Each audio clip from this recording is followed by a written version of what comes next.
Asilas, it's been over a year now. The entire continent of Africa is yours. Well, ours. America's.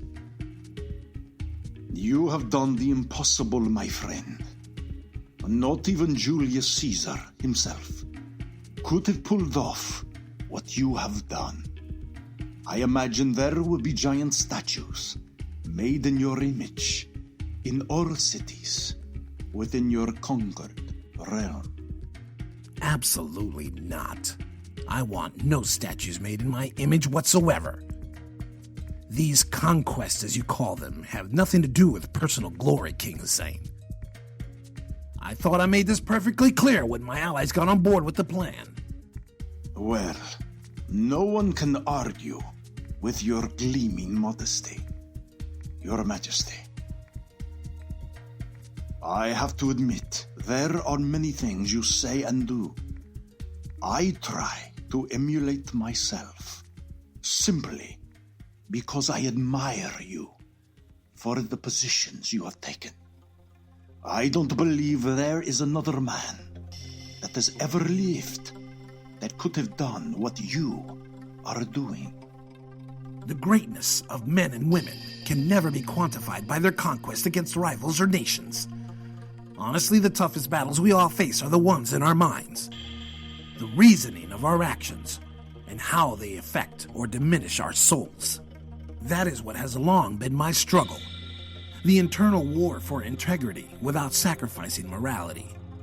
You can understand why this dichotomy would be troublesome for a man like me. Indeed.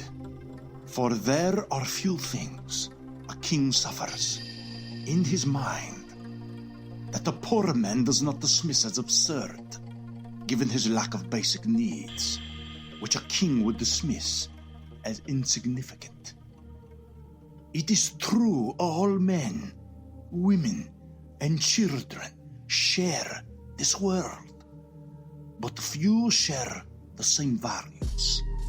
For seldom do classes of people need the same things. Many nations in Africa welcome the rule of America because millions upon millions of people lack the most basic needs to thrive and merely resort to survival. They see America as a provider and means to have justice for their suffering, a new beginning for opportunities they otherwise would never experience in their entire existence. They see America as an end to their oppression, a door to a new world.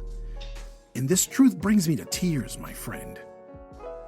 I know its context is a little different, but a long time ago, an American president, Kennedy, once said something remarkable in a speech when speaking of America going to the moon.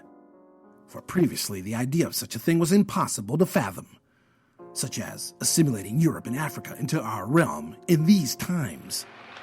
Kennedy said, We choose to go to the moon in this decade and do the other things, not because they are easy, but because they are hard. Because that goal will serve to organize and measure the best of our energies and skills. Because that challenge is one that we're willing to accept, one we are unwilling to postpone, and one we intend to win.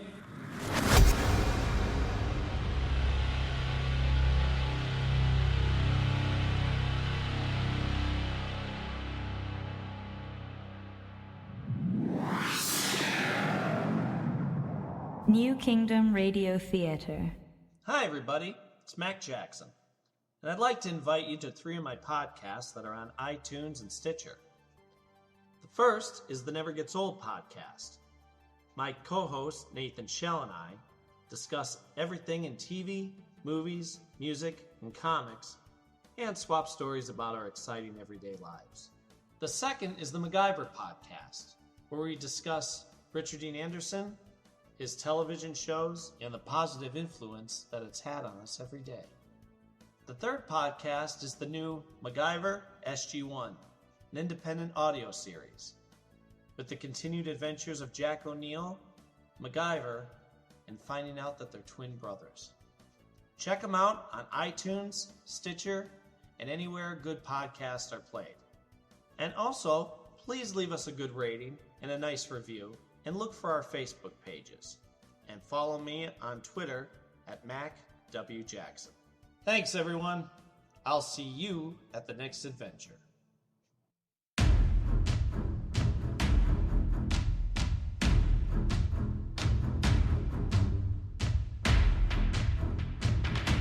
After only a year of battle for control of the second largest continent in the world, Asilas gained control of Africa with the help of King Hussein and the Middle Eastern Alliance.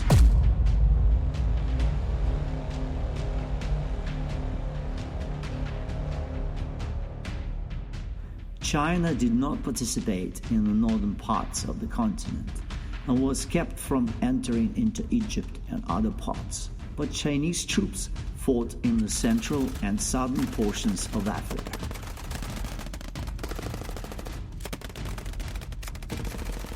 It was the Chinese forces that won the infamous Battle of the Congo, where it was believed more than 250,000 soldiers died in a single day of battle in the central jungles.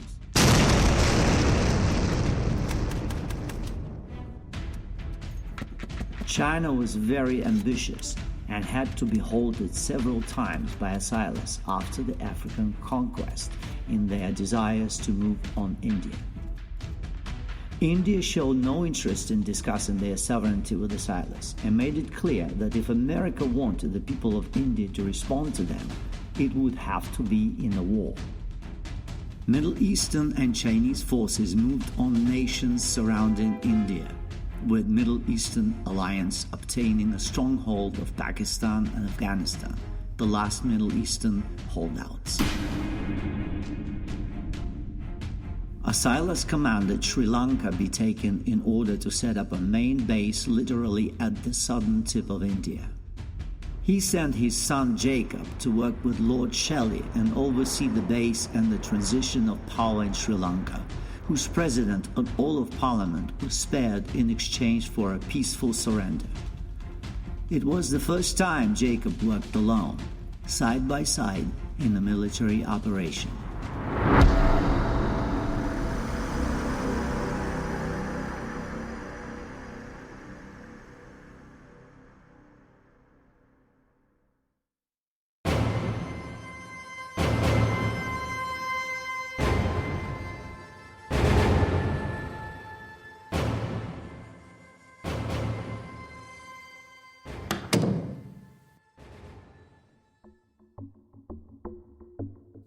India has been pretty quiet during the transition of power here.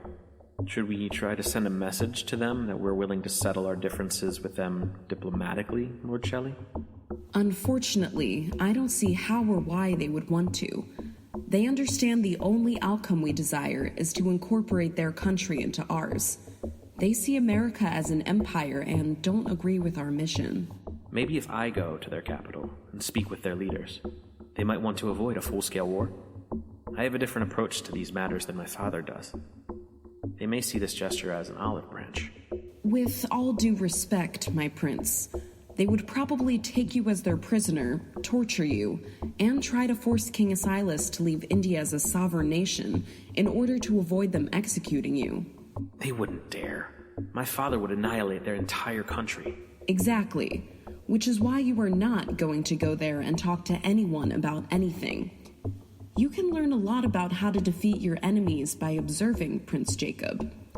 Your father has specifically asked you never to leave my side and to ensure nothing bad happens while you're here.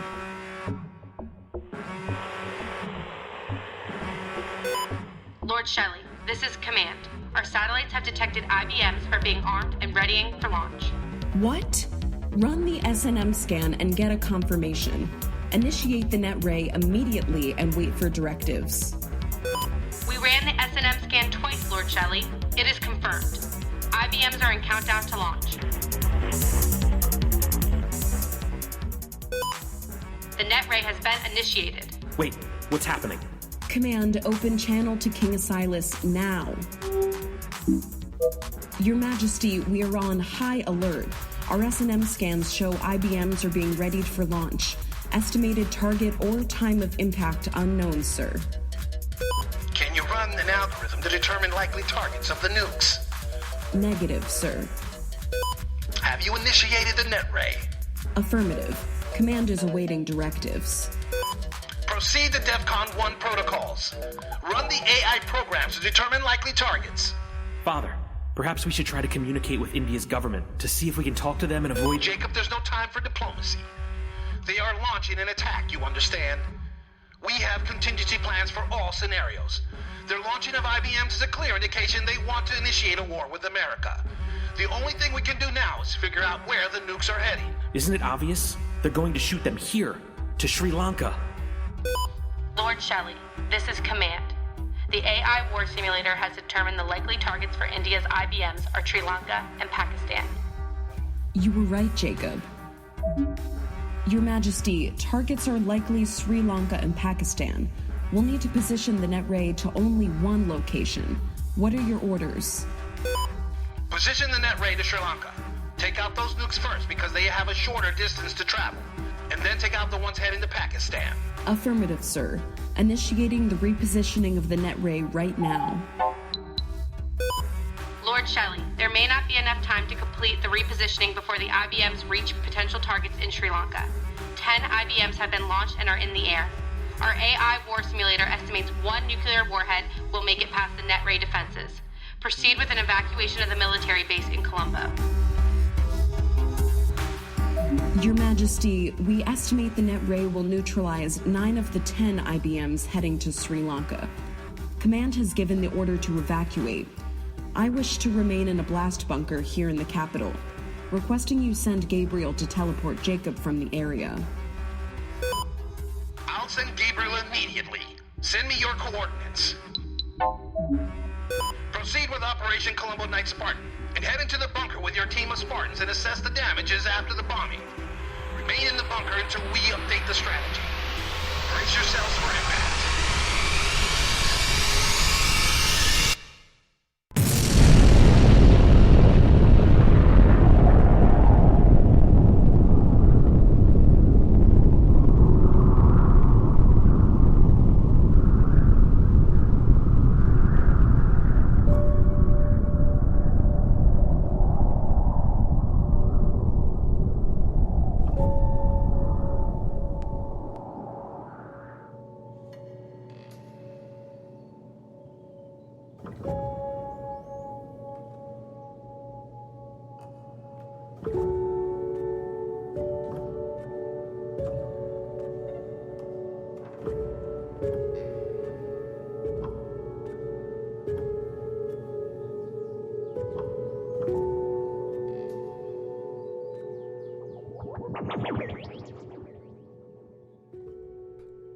I see you got your first taste of high-stakes political drama.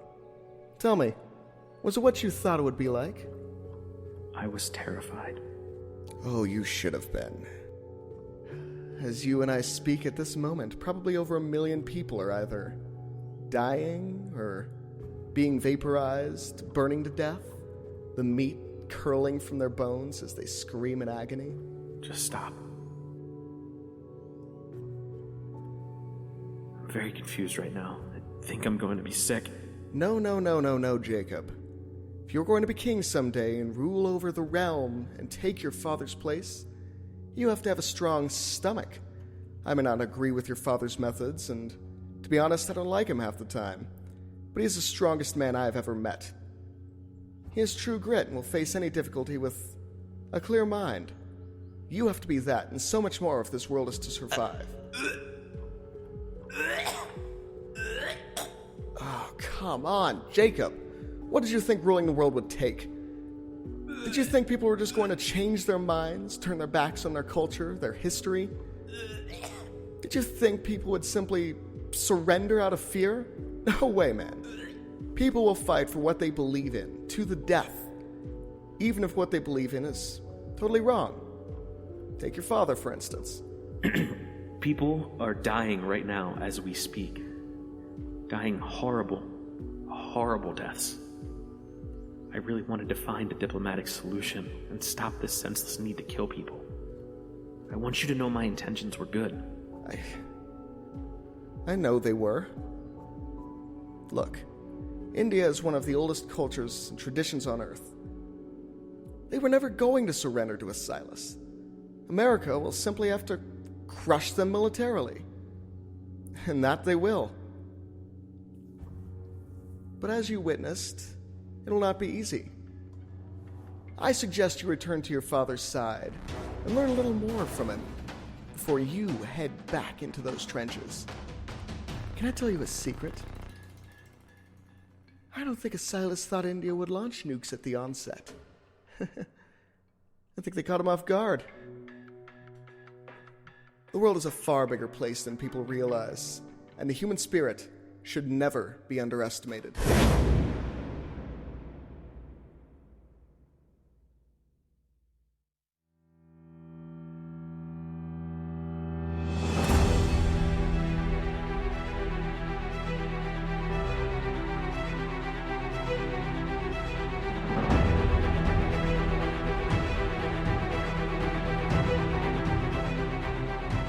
India's military made a foolish move in launching nuclear missiles at the American base just outside Colombo, Sri Lanka.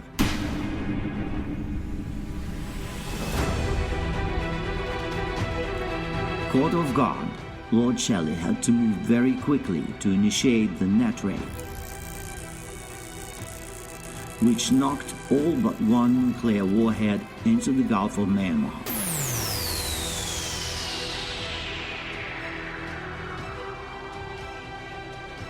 The Indian nuke detonated just outside the nation's capital.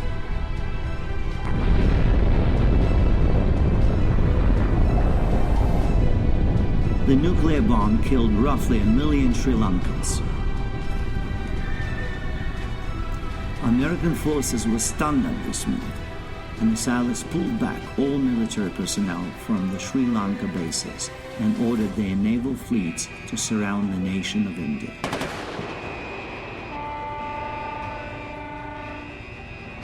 The Prime Minister of India warned Asilas that the military was prepared to detonate nuclear weapons on their own soil to prevent an invasion.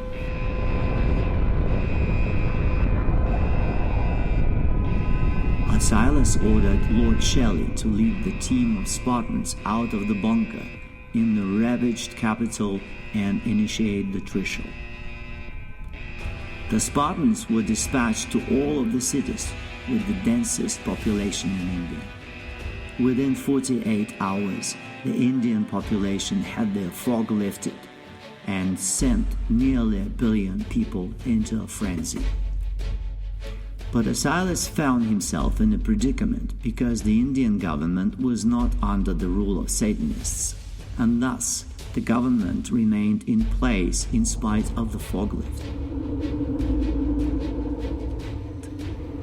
In a brilliant move, Asilas used the power of suggestion and ordered the population to accept him as their king, demonstrating some incredible and magical feats in the public square of India's capital, Delhi. The feats Asilas displayed gave him the aura of a deity, and India peacefully surrendered to become a part of the new kingdom of America.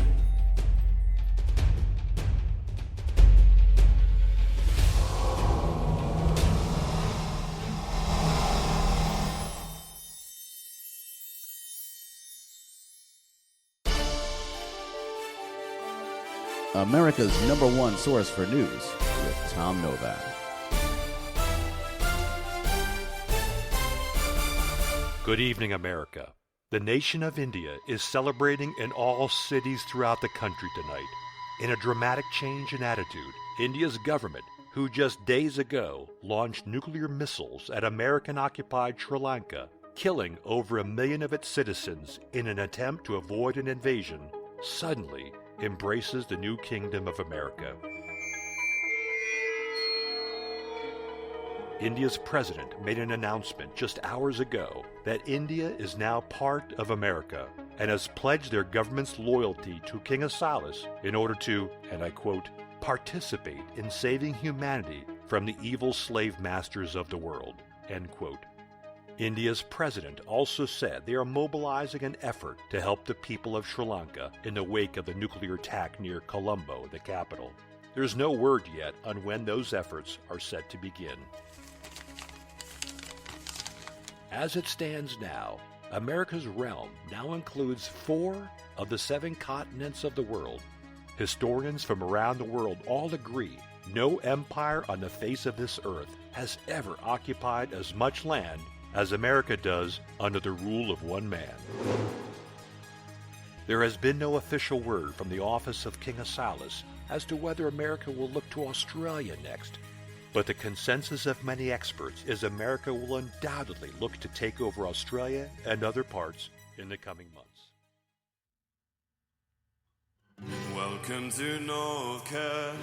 There's so many stupid songs about this place, but I don't see what's so great about it. So what, you've got a condo, your girlfriend's name is Amethyst, crowdfunding her new menstrual knitting business.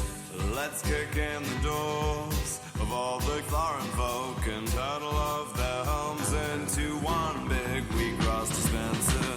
We got nothing to lose but a chainsaw front singing along to the chain gang songs that we stole. So what if everyone's a little bit Hitler? Somebody's gotta clear the way for the utopia for the people. One man just rolls up his sleeves and brings the end of history. Now I'm not saying that the town planners are at me with that Gestapo, but just let me smoke at the f***ing cafe.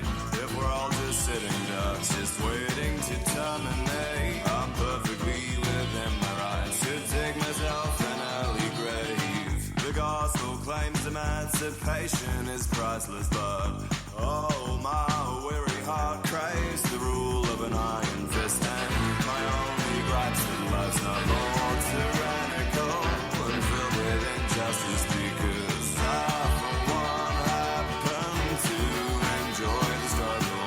So what if everyone's a little bit hitless when there's such little resistance on the behalf of the people? One man just rolls up his sleeves and brings the end of history with him.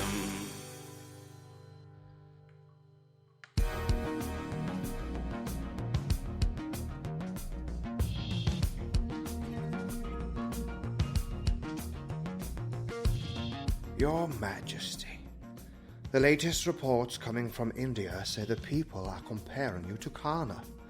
It's safe to say you have won their hearts many times over. At first I thought the celebrations in the streets were simply a ruse to lure you there in order to hurt you. But now I think their gestures are genuine and sincere.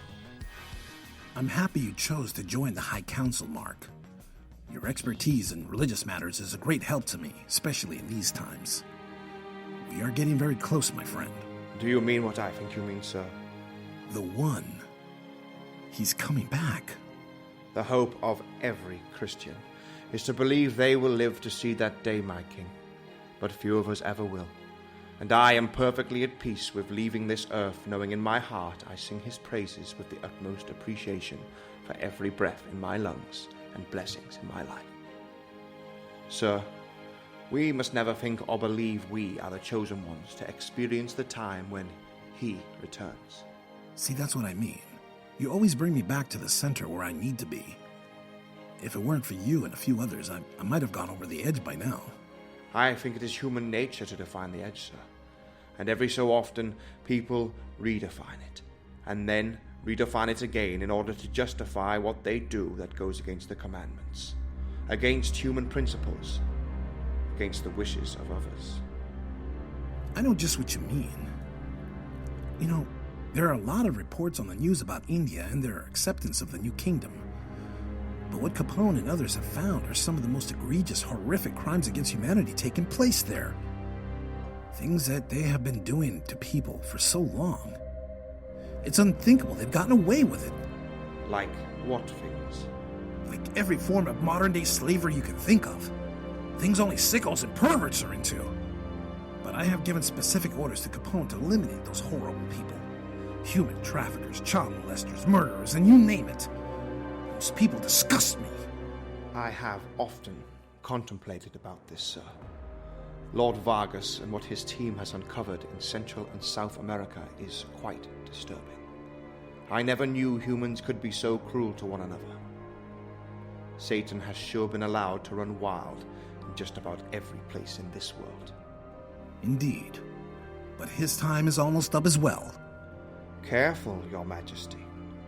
Do not suppose you are capable of knowing what only God can know, or what he will do to punish his creations, even what he does to Satan.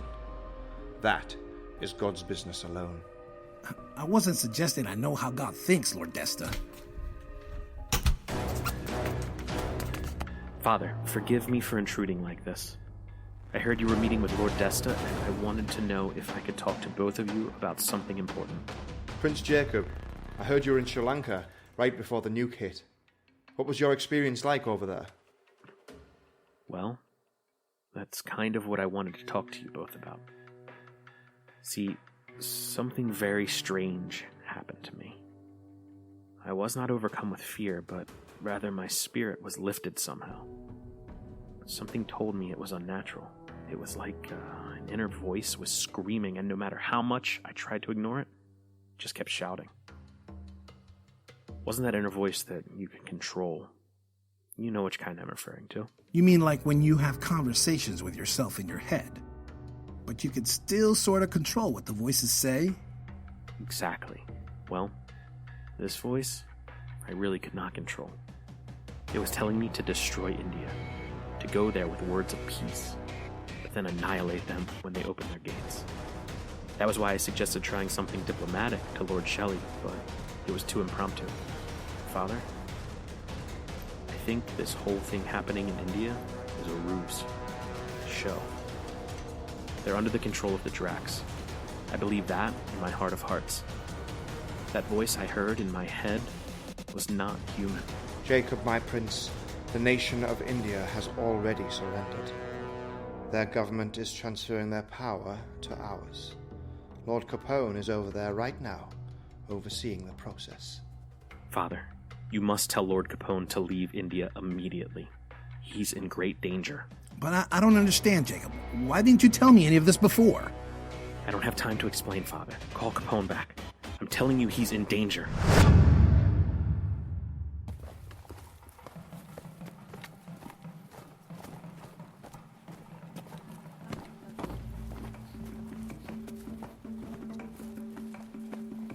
Lord Kunde Capone, please, come with us. Right now, sir. Come with you? What are you talking about? I'm in charge here. Under whose orders are you telling me to go anywhere? I'm not at liberty to reveal that to you, sir. But you must come with us now, or we will remove you by force. You cannot talk on the phone right now either. Give that to me. Hey, you can't take my phone. Give it back. Fine then. My personal guard Gideon will take it back. Gideon, take my phone away from that man in the blue suit. Stand back, or I'll shoot you. As with all the gods with me. We wish to have no more trouble, Mr. Capone, but you must come with us now, or we will shoot. You can shoot him with all you have, and it will not stop him. Gideon, take the phone and throw it to me.